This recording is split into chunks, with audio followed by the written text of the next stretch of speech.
This is Cerebral Cinema. Movies of the mind.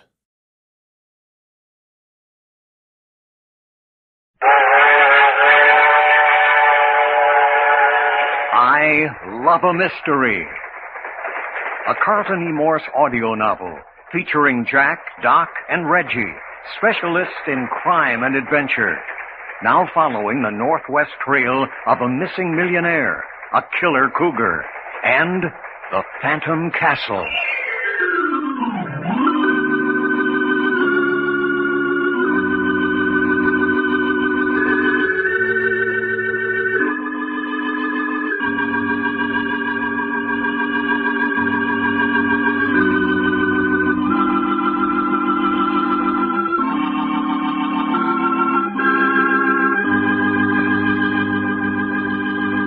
This is Fred Foy introducing Jim Harmon's presentation of Les Tremaine and Tony Clay in an original Carlton Morse thriller, The Fear That Creeps Like a Cat.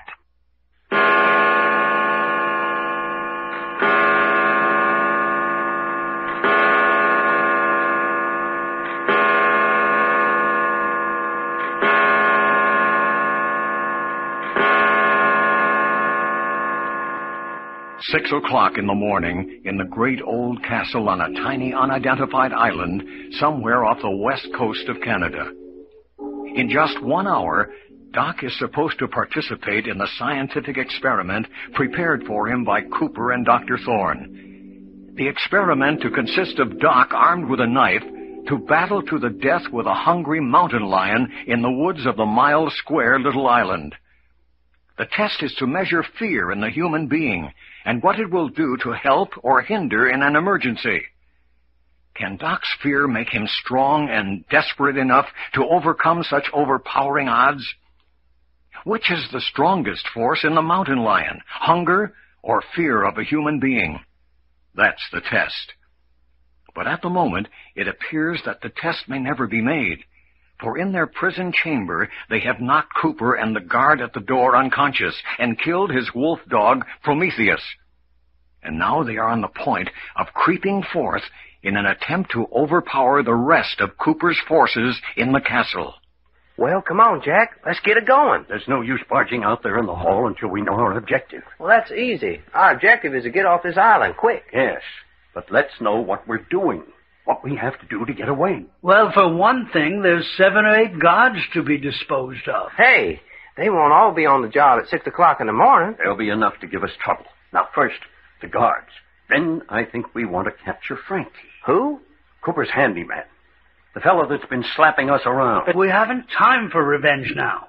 But he's the one who piloted the launch in through the reef. Righto. We need him to take us safely out across the reef. Yeah, I hadn't thought of that. All right, then. That's our plan. Put the guards out of commission. Capture Frankie and make for the launch. That suits me. Let's go. Hey, wait a minute, though. What about Linda Joyce? We ain't leaving her behind. Quite. And Alexander Archer. After all, he's the reason for us being here. They go with us, naturally. You mean you was planning it that way all along? Certainly. Now then, let's go. And above everything, keep together. Yeah, come on. Got your old club, Reggie? Rather. Well, here we go.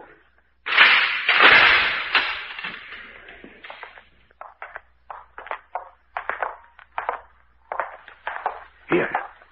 Wait a minute. We're making too much noise. Take off your shoes, tie the strings together, and sling them around your neck. Yeah, okay. Only I hope somebody don't go and step on my toes. Man, do I hate having my toes stepped on. All right. What about it? I'm all set. Righto. Then let's go. Keep your eyes open. Did you ever see a gloomier place than this at 6 o'clock in the morning? Half light of dawn. Bit on the dark and dreary side. Keep it to yourself. Quite. Seen anything of anybody yet? No. Neither have I. This here takes us down them wide marble steps to the main floor, don't it? Doc, will you keep quiet? Sure, why not? Darn these stone floors. My feet are getting cold. What you need is a gag. Now then, we're going downstairs. Doesn't seem to be anyone up here. Hey, Jack, let's put our shoes back on. I fight a lot better with my shoes on. Might as well. They won't make any more noise than your mouth. Of course not. Huh? What'd you say? Quiet. Come on, Reggie.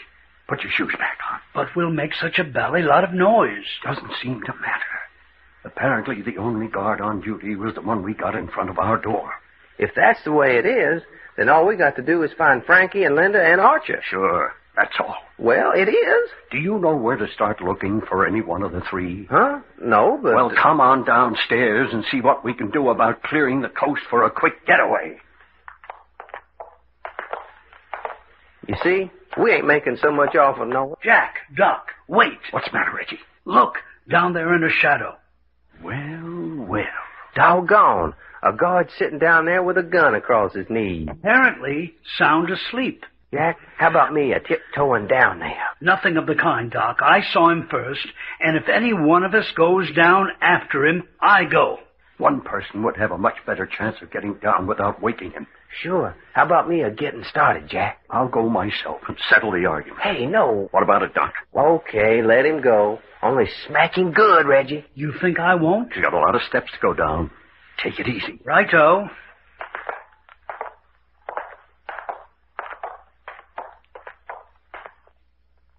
Now then, you bloody blighter, stand up. What's that? I said stand up. Yeah. Quite. I don't like bashing a sleeping man.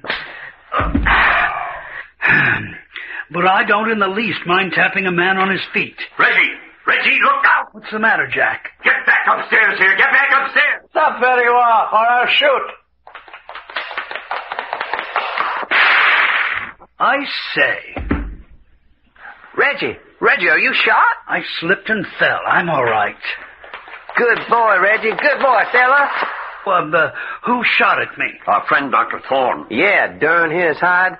Hey, you Thorne fella, what's the idea? I say, there's dozens of them. Where did they come from? Dr. Thorne, I warn you not to come any further than the foot of those stairs.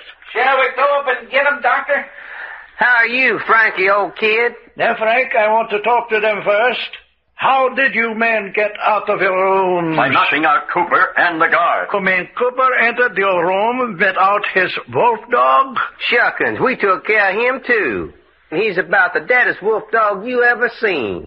There's no use you men making all this trouble. You haven't got a chance of getting away. Reggie. Packard, did you hear what I said? Give us a minute, will you? We're talking it over. Go ahead, but hurry up. What about the furniture, Jack? Pull it all over here by the head of the stairs. We're going to need it for ammunition if they rush us. Now you're talking, feller. Shh. Hurry. Doc and I'll stay here at the head of the stairs and keep them occupied. Righto. All right, Dr. Thorne. You're ready to surrender? Well, not until we've asked you some questions. Well, what is it? Will you make me a deal? What sort of a deal? You had every intention of using us for guinea pigs. We were to die. Now we've got Cooper in our hands. Maybe he's going to die. You men would murder Mr. Cooper? Why not? You and he were going to murder us. But we're scientists. If you kill Mr. Cooper, it's a wanton waste of life. I won't argue the fine points of morality. Death won't embarrass Cooper any more than it will us. Now then, if we save Cooper's life, what can you guarantee us? I don't intend to guarantee you anything. I've got 9 men here who can overpower you before you can touch Cooper. All I'm doing is giving you a chance to surrender before you get hurt. How's Reggie coming? He's got chairs and tables and benches piled up and more are coming. This is your last chance.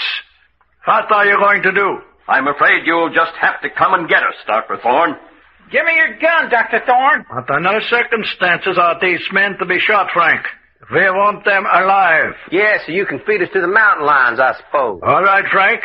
Take your men and go get them. Yeah, okay, all right. Come on. Here they come, Reggie. Righto. Give them this Chesterfield to start with.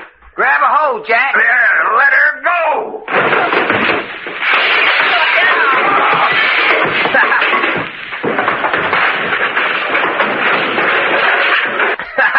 Doggone. We sure busted up the charge of the Light Brigade that time. Righto. Woo-wee, looky at 'em. 3 guys ain't on their feet yet. Come on, Dr. Thorne. What's the matter with your gang? Send them up again. Frankie, Go up and get those men.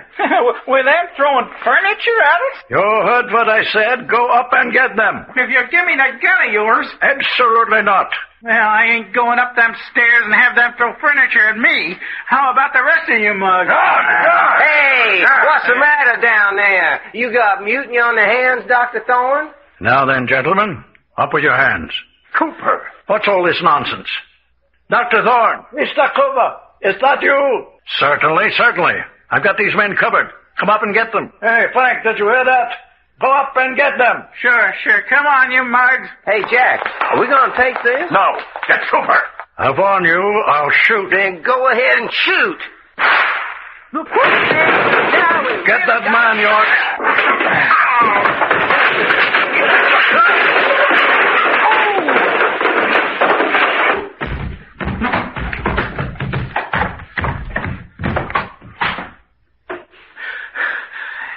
Well, Mr. Cooper, that's all of them. You shouldn't have let Mr. York roll down those stairs like that. He's unconscious. How about Packard and Mr. Long, Dr. Thorne?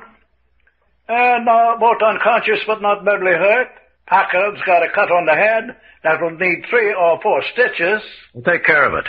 I want these men kept in good health. Frank, you and one of the men go down and bring Mr. York's body up here. Sure. Come on, you mugs. The rest of you men, go back to your posts.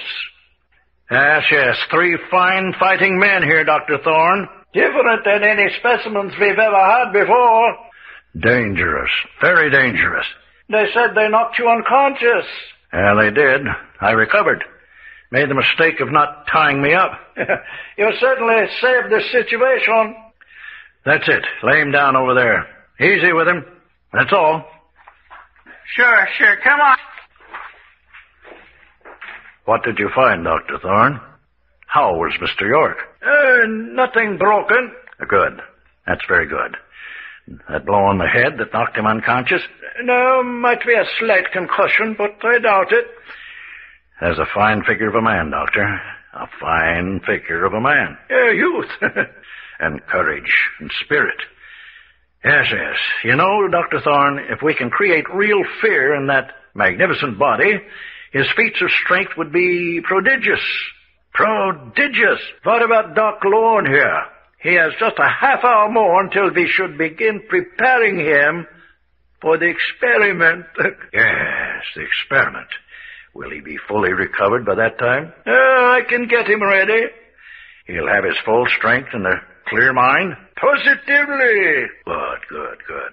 Then I'll go along and tell Frankie to prepare Cougar.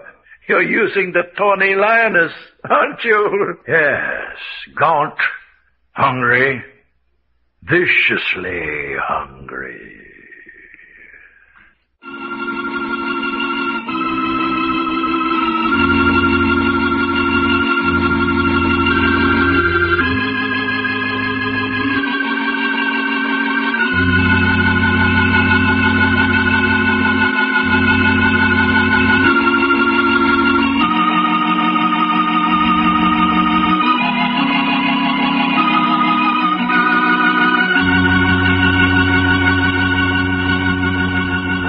The Adventures of Jack, Doc, and Reggie have come to you in I Love a Mystery. Created and written by Carlton E. Morse. Script copyrighted by Morsel Co. Incorporated. Produced and directed by story editor Jim Harmon. Featuring Les Tremaine as Jack Packard and Tony Clay as Doc Long. Others in the cast included Jim Harmon as Frankie, Jack Lester as the rustic Mr. Cooper, Art Hearn as Captain Frenchie, Corey Seaton as Laura, and Barbara Gratz as Mrs. McGinnis. Consultants, Frank Brzee and David Lloyd. Your announcer, Fred Foy. This presentation has come from Hollywood.